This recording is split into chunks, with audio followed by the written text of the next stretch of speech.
Good day, everyone, and welcome to the Anatomy of a Scientific Article for Quantitative Research. Again, we're just going to highlight what's a researchable question, just about anything. There are definitely 5 steps to reading a research article. We've discussed that previously. If you have not scanned the article for this assignment, I want you to stop right now and scan it and get a gestalt of kind of what's going on before we dig into the meat of it. I want you to identify the so what. What's the problem that the researcher is concerned about, and what's the purpose and variables examined in this particular study? Please stop and look at new terms and concepts that you don't understand and use your book.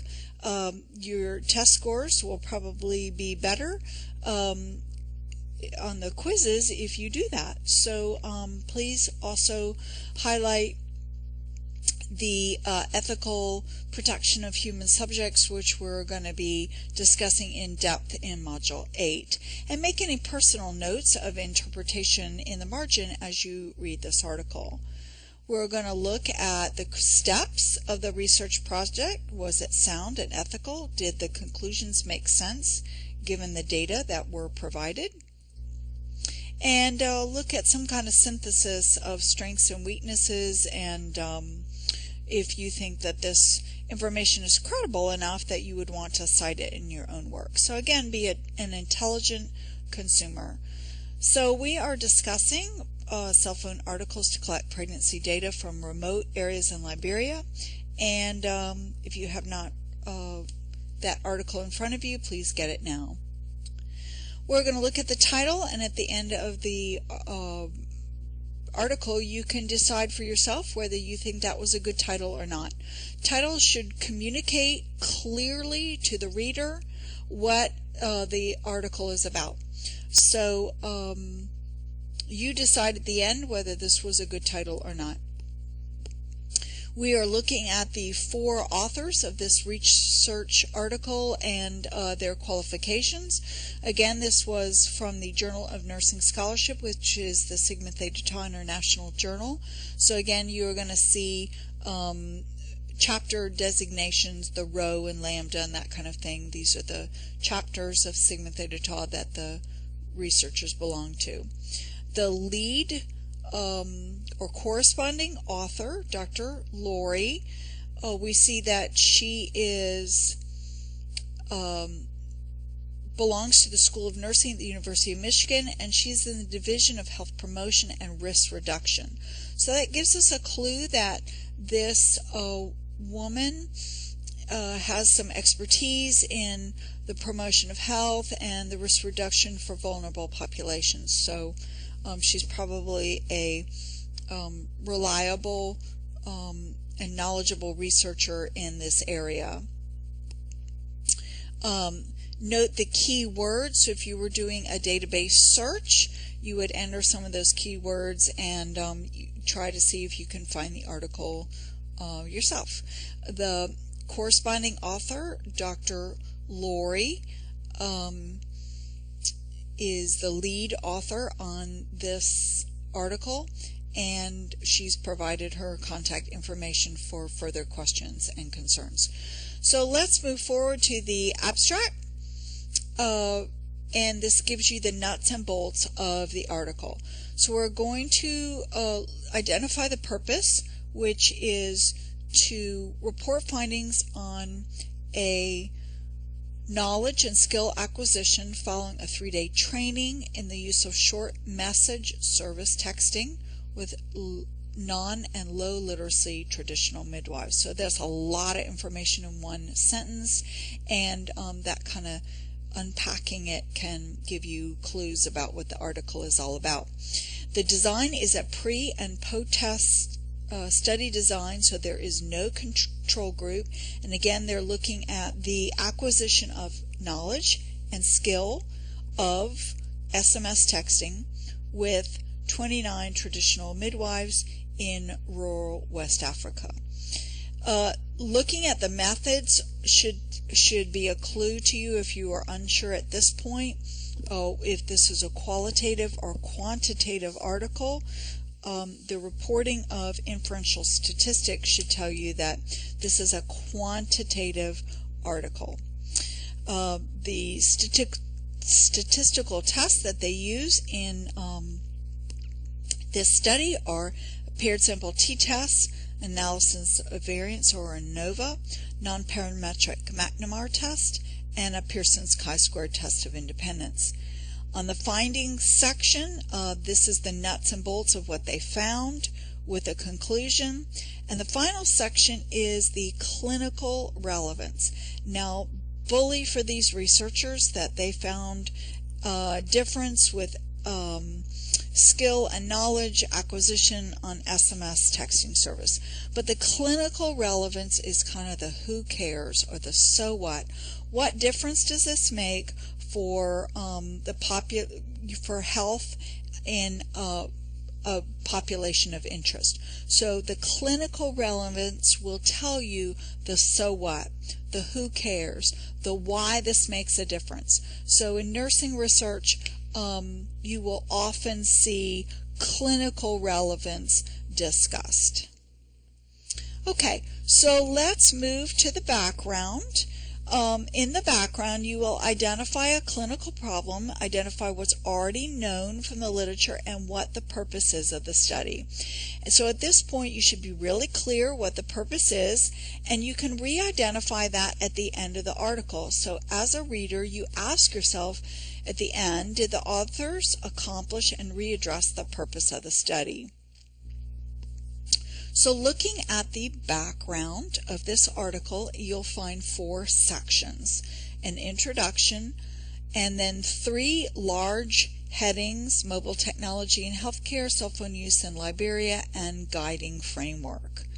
So I'm not going to discuss word for word for this because I expect you to dig in and look, but we'll hit the highlights. On page 294, we see that mobile communications are experiencing a faster rate growth in low and middle income countries. So, why is that? So on page 295, the authors tell you that there are vast differences in resources in terms of infrastructure and technology between first world countries and third world countries, specifically in terms of transportation, clean water, dependable energy, and adequate sewage. So again, the authors kind of highlight, kind of painting the backstory of why are we even fooling with this research project. And right from the get-go, they tell you the purpose of the article all in one statement. They have every little bit of information about that article. So please dig into that. In terms of mobile technology, this is kind of the background. This gives them, they looked at mobile technology in other research areas and why they are saying that, okay, this has been used successfully in other areas.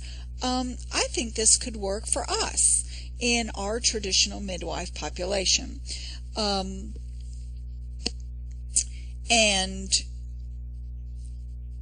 the same with the cell phone use in Liberia.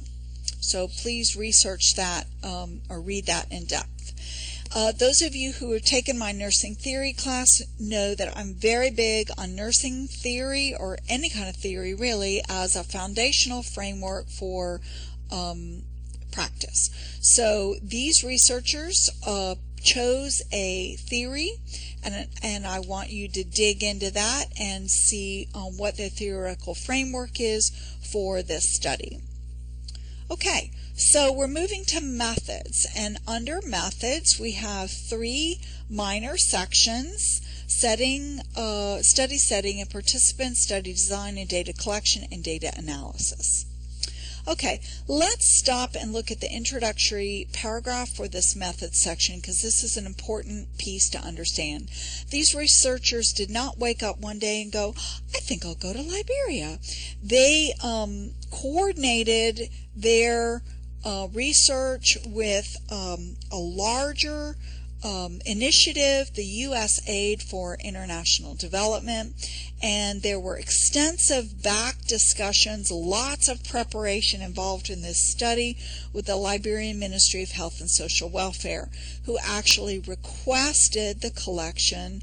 They needed data on a population of pregnant women and teen pregnancies, and they had no way to collect these data.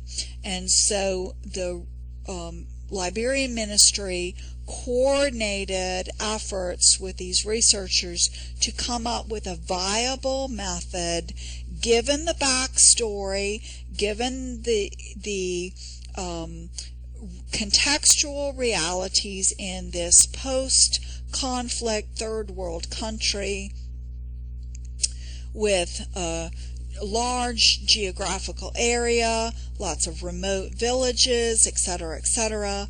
And so this is an important piece for you to understand. The researchers got IRB, or Institutional Board approval, both from the University of Michigan and cleared with this ministry in Liberia. So it's an important backstory to understand. Again, data collection is almost after the fact. The time by a researcher spent in setting up the methodology can be quite extensive. So let's look at study setting and participants. And again, understand that there is a 3-person research team from the United States. And they go into Liberia and they train 1 Liberian research nurse and 11 2-member teams. There is a train-the-trainer model that these 11-member teams are going to go out and train the 99 midwives. Now, why do you ask that? Well, number one, it would be pretty unfeasible for 3 U.S.-based researchers to train every single traditional midwife in the country of Liberia. So they need to test a method to see, okay, what methodology will work in getting this information out to a population of traditional midwives in the entire country of Liberia. Well, we don't know. So we're going to test that. We're going to take a sample, a small number of all the traditional midwives, and test a methodology that might be successful in training people to gather these data that our Liberian Ministry of Health and Social Welfare needs to gather to make programmatic decisions for the country. So that's kind of the backstory of how all that kind of flowed out. So I expect you to dig in and kind of figure out why they chose a certain geographical area for a sample size. This was not a random sample of every traditional midwife in the country. This was a convenient sample of a certain geographical region, and you can discover for yourself why the researchers chose to do that and make a critique about whether you think that was a good decision or not. Moving on to study design and data collection. Again, I want you to dig in there and read that and understand that section. Moving on to page 297, the top of the page, I'm reading that the traditional midwives were instructed in cell phone use for SMS texting and taught a simple 10-digit pregnancy reporting protocol, table 1. So anytime you see that, you need to stop and go to table 1 and understand what information the authors of this article are trying to convey to you in that table. So don't skim over that. Stop and go to table 1 and figure that out. So this is a 10-digit pregnancy reporting protocol. You can see that explained, and this is what the outcome, this is what they're hoping down the road, that these traditional midwives can communicate this information to the Liberian ministry.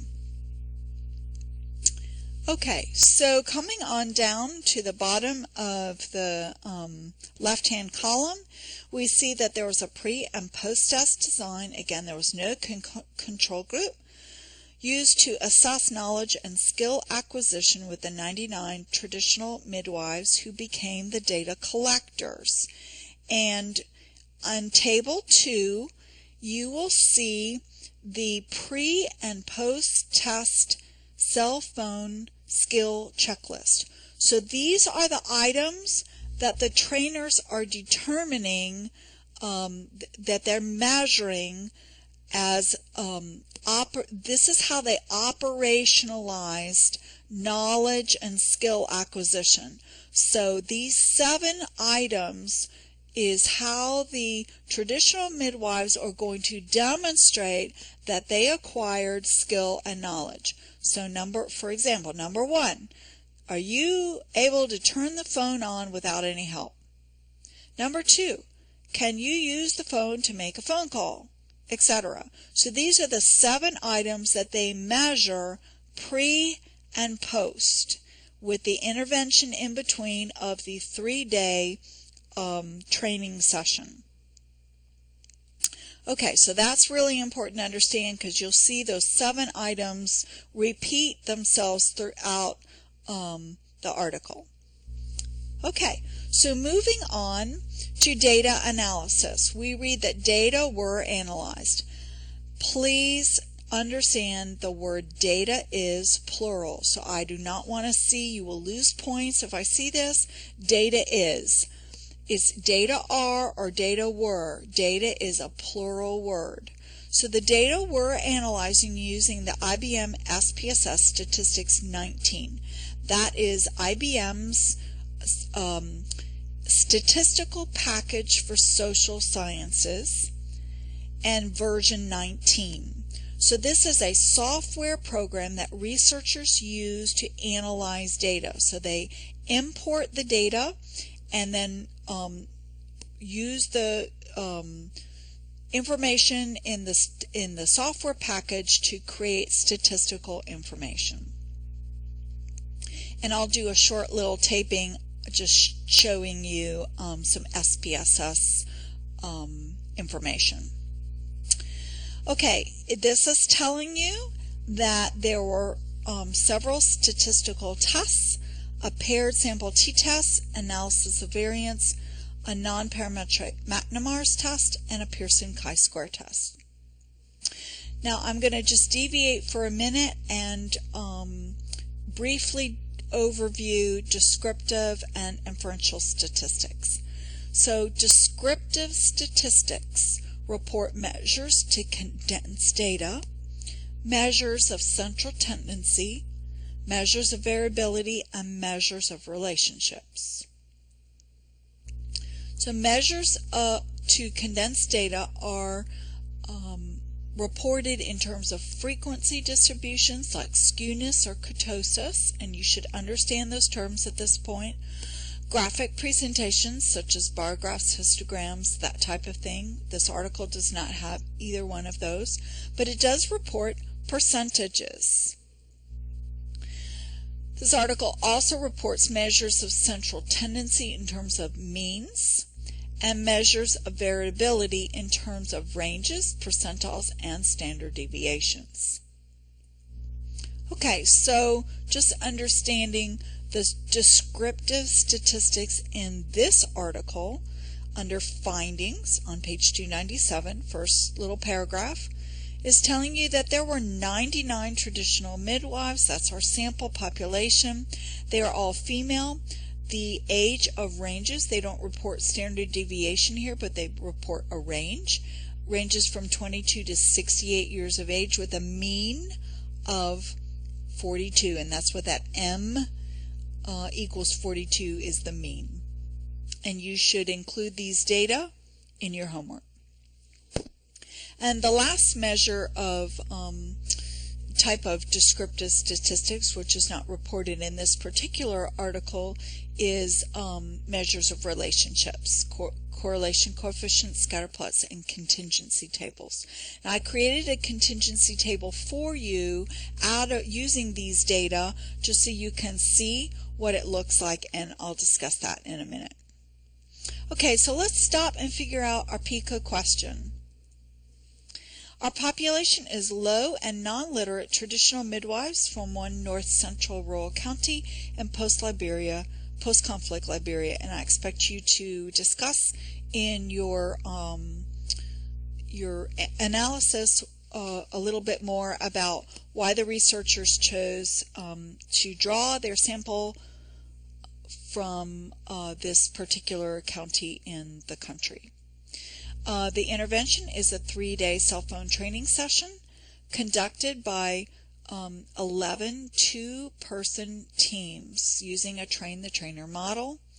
Comparison of knowledge and skills of an SMS texting as operationalized by the 7-item skills checklist. So that's how they define knowledge and skills, and it's very important to understand and include in your homework how the researchers operationalized the concept of knowledge and skill. The outcome is the data from the checklist, and the time is 3 days, is the 3-day training. Okay, so what do you think? Is this what kind of design is this? Well, this is a quasi-experimental design. It's an interventional study, so it's not non-experimental because they didn't just observe the population, they conducted an intervention, but the intervention was not, the subjects on the intervention were not randomly assigned. They did not have a control group that got no testing and compared that to a group that got the class, the 3-day training session, and they did not randomly assign the traditional midwives to either the control group or the intervention group. That's what a true experimental study does.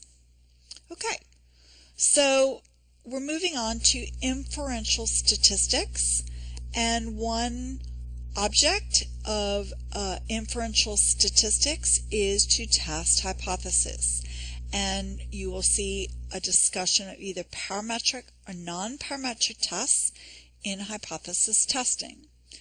So parametric tests are based on mathematical computations that assume certain distributional characteristics of that the sample was random, that there was a normal distribution curve like a traditional bell curve, and there was a homogeneity of variance.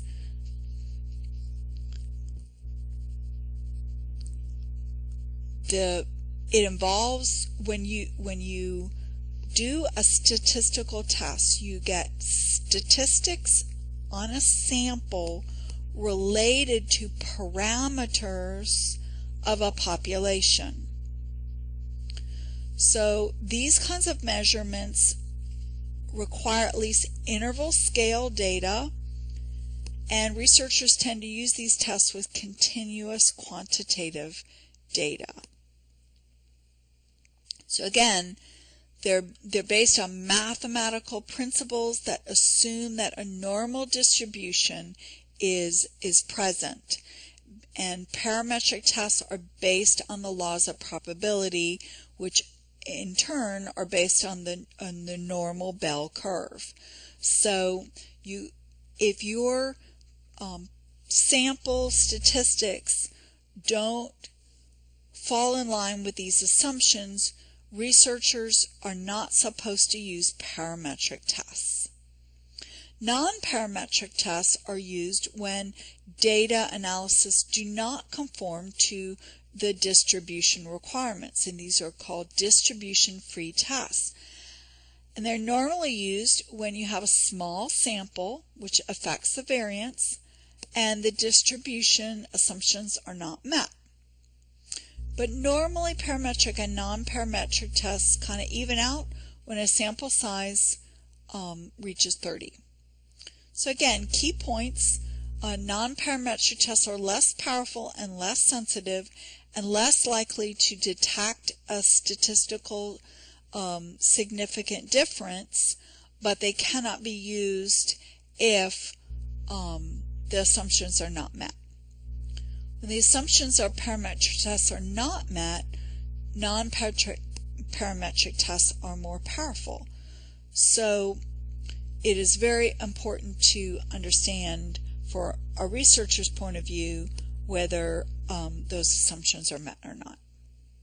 Again, just a quick review of a normal curve and looking at the standard deviations. So within a population parameter, you're going to find within one standard deviation 68% of your population, within two standard deviations 95%, and 99.7% within three standard deviations. So again, going back and looking at the article, page 297, and the statistical tests used in this article by these researchers. I've included the page numbers of your textbook so you can go back and read about paired t-tests, analysis of variance or ANOVAs, and chi-squared tests. The non-parametric McNemar's test is beyond the scope of this course, so you won't see that on a quiz or anything like that. I just want you to understand and know that terminology. There are lots of statistical tests that are not included in your textbook. So looking at a t-test, which is a type of analysis of variance, a t-test looks at the differences between the mean.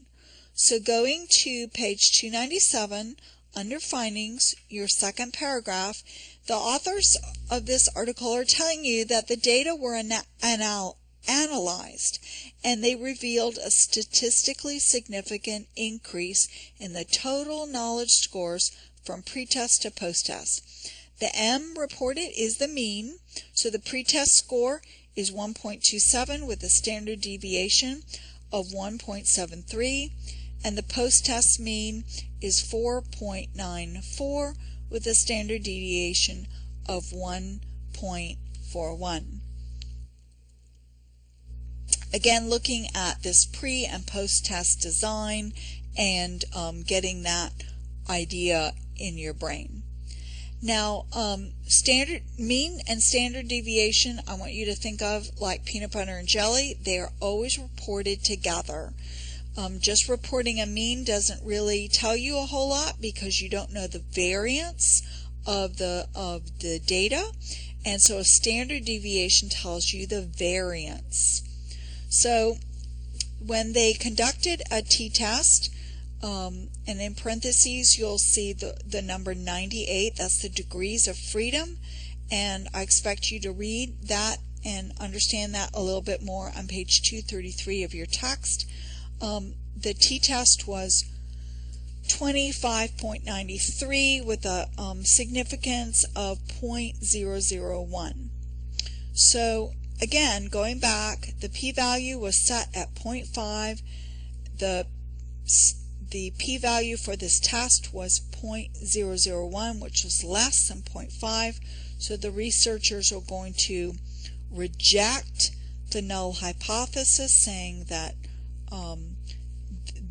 there is a 0.001% chance that we got these findings from error alone, and we're going to reject the null hypothesis at the 0.5 significance level and say, yes, there is a difference between the total scores from the pretest to the post-test, and this intervention seems to account for that difference, and there is a 0.001 chance that we got these findings from error alone, from random kind of error. So that's important to understand. We're going to skip this McNemar's test for a minute and go to the data. So again, we always report mean and standard deviation together. Now, this significance level was set at the 0.5 level. So the researcher's saying we are willing to accept that 5% of the time there's going to be an error, that we got these data through error alone and not from our intervention. It wasn't due to the intervention. It was due to some other random error. Now, this is not a life or death situation, and so setting the significance level at the 0.05 level is very reasonable. But if we were researchers looking at clinical trials for a chemotherapeutic agent or some kind of drug, this would probably be an unacceptable level of error. So you might see a 0.01. The researchers are willing to accept that 1 in 100, is from random error, or 1 in 1,000, 0.001, and that's saying that 1 in 1,000 patients we're willing to accept that these findings are due to error alone. So again, in a life or death, kind of more critical situation, researchers set their own significance level, and the significance level is usually set at a lower rate given a more life or death situation. But in this case, at the 0.05 level is quite reasonable. Again, going to table 3, you will find that the same 7 items are reported with the percentages or the data from the pre-test and percentages, the number and percentage post-test of the people who could turn on the cell phone without help, the people who could make a phone call without help, etc. So again, that's reporting the data pre and post-test on the 7-item checklist. Okay, I just created this contingency table so you could get a sense of what a crosstab or contingency table is all about. I took one item on table 3 that turns the phone on without help and created this so you could see a representation of a treatment arm and a treatment response.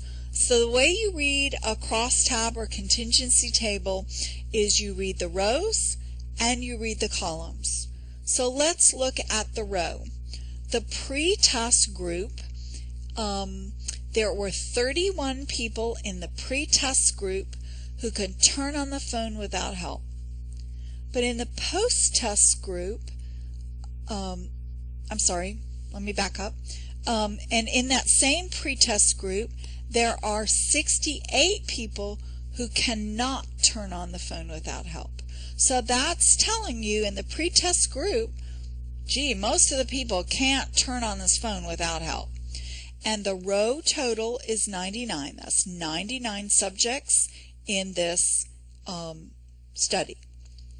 In the post-test group, 98 people can turn on the phone without help, and only 1 person cannot turn on the phone without help. And there are 99 people in that post-test group. Now, sometimes you will see a difference between a pre- and post-test group if somebody dropped out of the study. So in this case, this crosstab table is telling you that there were no subjects that dropped out of the study because your pre-test and post-test numbers are the same. reading the column, the number of people who can turn on the phone without help. In the pre-test group, there were 31 people who could turn on the phone without help, but there are 98 people in the post-test group that can turn on the phone without help. So again, you see that's quite a significant difference, a threefold difference between the pre and post-test group. The next column, the people who cannot turn on the phone without help. In the pre-test group, there were 68 people who can't turn on the phone without help, but only one person in the post-test group that can turn on the phone, cannot turn on the phone without help. So again, looking at the column, looking at the combined pre and post-test measures, overall, there were 129 times people, because they were measured twice, that can turn on the phone without help, and there were 69 people who cannot turn on the phone without help, combined pre and post test. So again, that adds up to a total number of 198 people that were measured, combined pre and post. This is just a schematic of a contingency table. It tells you how to create a crosstab or contingency table. Okay, before we move to chi-square, let me just finish out the rest of this paragraph on page 297 that started with the analysis of data. The second sentence in that paragraph talks about the mean increase in cell phone knowledge scores was 3.67, and they got that number by subtracting the mean of the post-test group, 4.94, from the mean of the pre-test group, 1.27, with a 90% confidence interval ranging from 3.39 to 3.95. So what does that mean? Well, again, this is a sample of a larger population. So they're saying within their sample of 99 traditional midwives, there was an increase in the scores of 3.67. There was a mean increase of that number.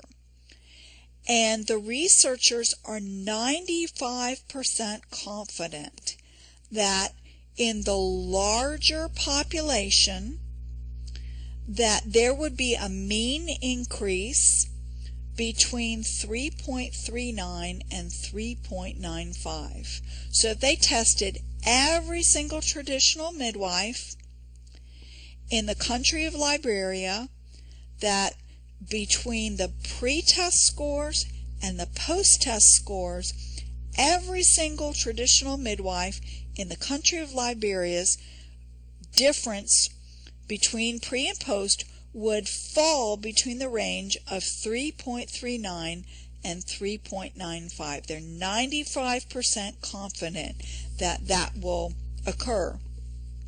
And their mean increase is within that confidence interval.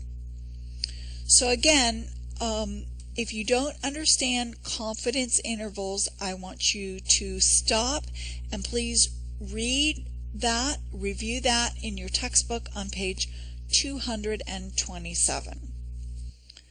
Okay, so moving on to the next paragraph, it's saying that a large proportion of the participants, 73% in fact, own cell phones.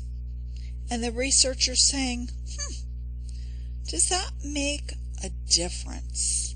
Does that make a difference between whether they can acquire acquire these skill and knowledge and whether they can't.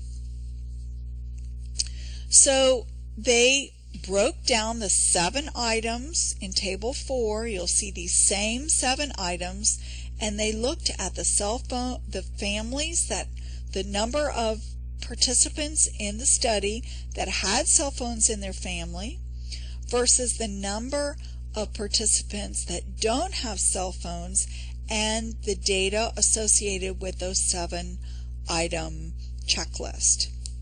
So that's all reported in table 4. And they did a Pearson's chi-square test to see if there was a significant association between the pre and post test groups, those with cell phones in the family and those without cell phones. And that data are reported in the next couple of paragraphs, and I expect you to read and study that.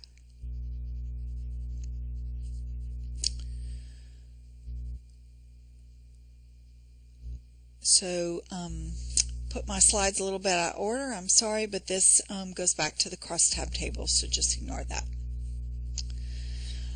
Okay, so the next test that they did was an analysis of variance.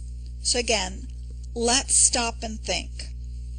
They have this 11-member team, and they reported total knowledge acquisition pre and post from all 11 teams. They lumped them all together and reported aggregate data.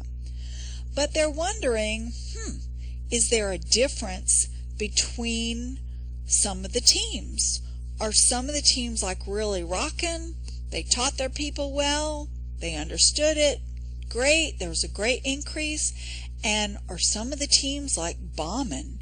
Are they like have no increase in test scores pre and post? Remember, all the data were aggregately reported, and so the researchers are wondering again, let's tease this apart, let's dig on a deeper level and look at whether there are differences between the data collection units or teams, two-member teams. Now, who cares about this? Well, the researchers care because, again, they're testing, going back to the purpose of the study.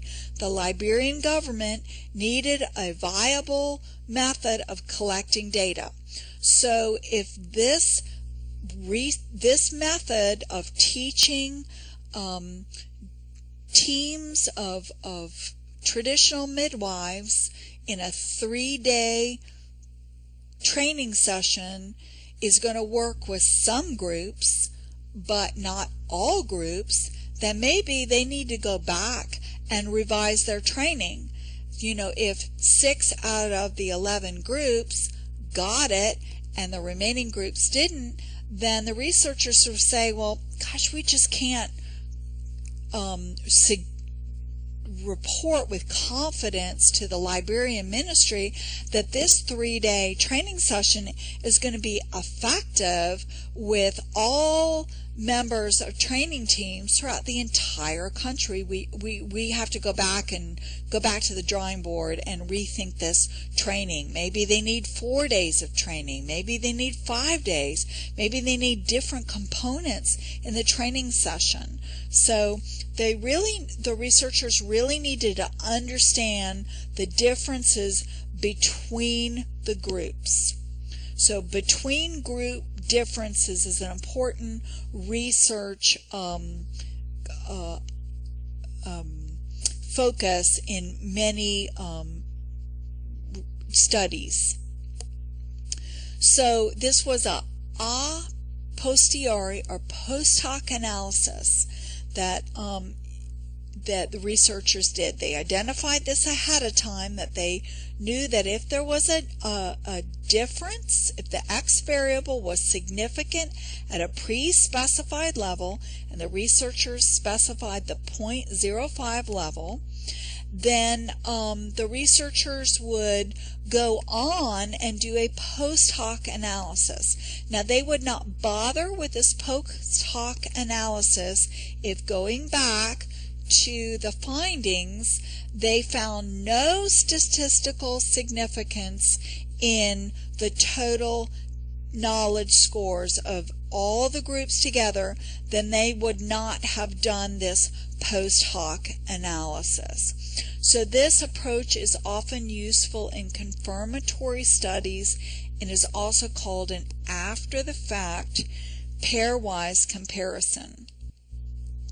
And they also did a Tukey honest significant difference, the HSD test, and they determined that there was no significant differences between the groups. So again, that gave the researchers extra confidence that the knowledge, there was no difference between the groups, and this was an effective method of training within the groups, and they are inferring back based on this sample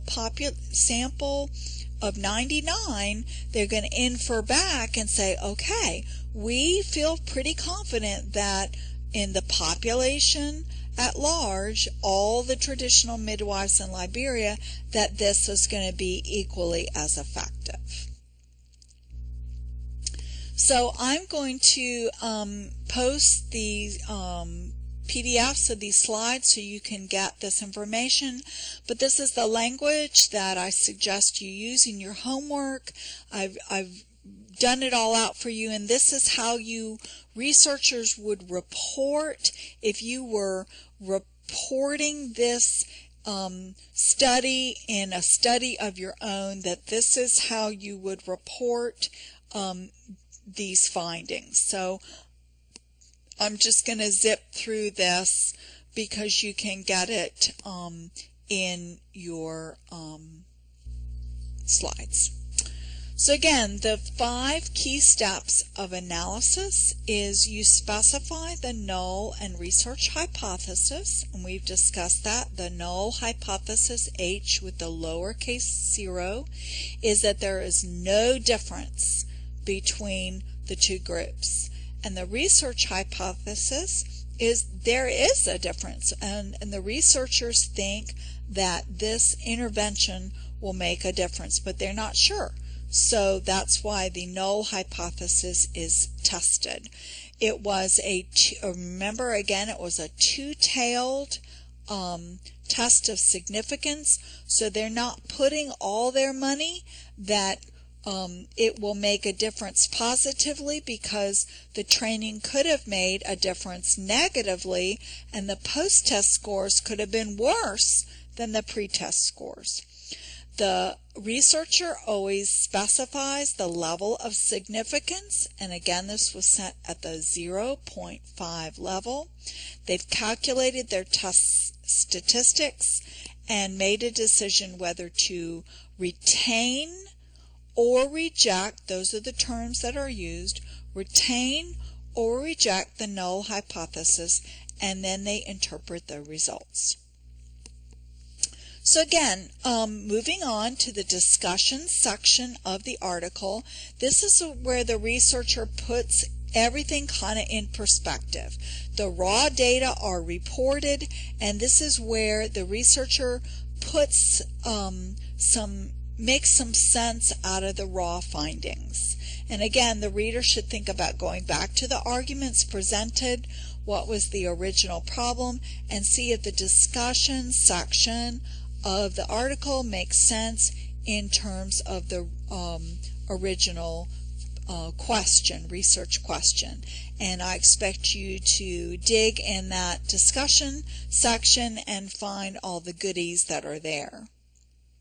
So the discussion section should tell you the summary of the results, compare and contrast what the researchers found or did not find, analyze why the results might not have been determined, say if they did not find statistical significance, why might that be, and compare the findings to previous research. The last little bit of any research article is the conclusion and the summary. It's a brief restatement of the experimental research and the implications for the study, and is very often the last paragraph of the article, which is true in this situation. These authors have chosen to make acknowledgments. This is an optional section in any research article, and they have chosen to acknowledge the institutions that were instrumental in making this design happen. They've also included clinical resources for the reader in case the reader wants to learn more about mobile health or that type of thing. And then of course your references are at the end. Now I want you to look at the quality and quantity of the references and the associated dates of publication. Now remember, this was a 2012 publication, so I want you to make a determination whether you think that the articles that the researchers used were current or not. And I want you to look at the quantity of references and make a determination whether you think this was a sufficient number. And I also want you to look at the quality, what types of articles were pulled, and did this relate to the research problem, or was this like totally off base, and what the heck were they looking at? So that is what I want you to look at in terms of references. So again, I hope that this review, I know it's been lengthy, but I hope this review of cell phone articles to collect pregnancy data from remote areas in Liberia was useful, and I hope you have a wonderful day.